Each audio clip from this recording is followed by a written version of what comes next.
Some Floridians are making serious safety accusations against one of the country's largest rideshare companies. You see it right there, Uber. Fox 4 investigative reporter Katie LaGrone spent the last few weeks talking with Floridians who claim that Uber is misleading riders on how rigorous its background process is.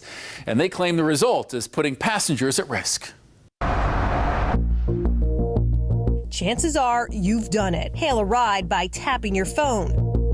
But with all the convenience Uber has to offer people on the go, latest developments, more breaking news to tell you about. An Uber driver. We've also seen the stories when an Uber driver appears to go rogue. Kidnapping and false imprisonment, shooting and killing, raping and threatening to kill one of his passengers. Taking unsuspecting passengers down a dangerous, dark road. Incomprehensible, really, that something like this could even occur. These Floridians claim it happened to them. I've never felt so violated in my life. Now they're suing, blaming Uber for failing to properly screen its drivers, allowing criminals behind the wheel. I feel like I lost a piece of myself. This young woman, who asked us to only identify her as Grace, says she was raped by an Uber driver with a criminal past. I would never want anybody else to go through what I went through. It was December 2021. Grace was with friends in Tampa celebrating her upcoming 21st birthday when she admits she got drunk. Very drunk. It's hard for me to talk about because I don't remember. According to her lawsuit, after getting separated from her friends, a Good Samaritan noticed Grace's condition and called for an Uber. But instead of dropping her off at home, the lawsuit states, the Uber driver sexually assaulted her.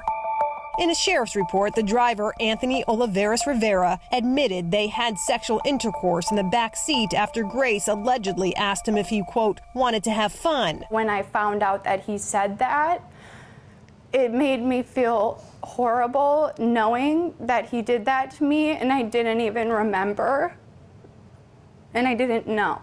And while her accuser remains in jail after pleading not guilty to sexual battery charges in this case, the lawsuit cites records that raise serious questions over how and why Uber would ever allow Rivera to be a driver, trusted alone with passengers. According to the lawsuit, his history includes serious run-ins with the law that date back more than 20 years, with a felony conviction for drug possession and a first-degree robbery in 2002. That's not all. Records show the man Uber approved to be a driver has a long list of driving violations, running a stop sign, speeding, careless driving.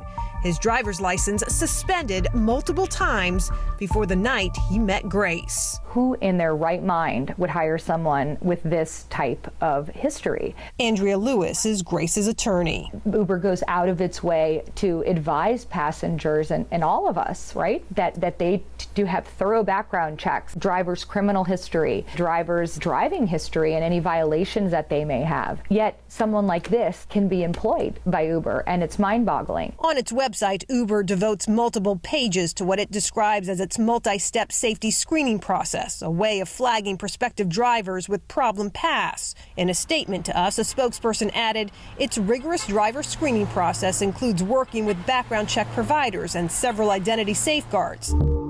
But failures in those background checks have already resulted in several Uber settlements around the country and more lawsuits, including what Damian Josephsberg hopes will become the latest class action lawsuit against Uber for what he describes as its failure to properly screen drivers. Josephsberg blames the ride-sharing giant and its outsourced screener after he says someone stole his identity to pass the company's background check.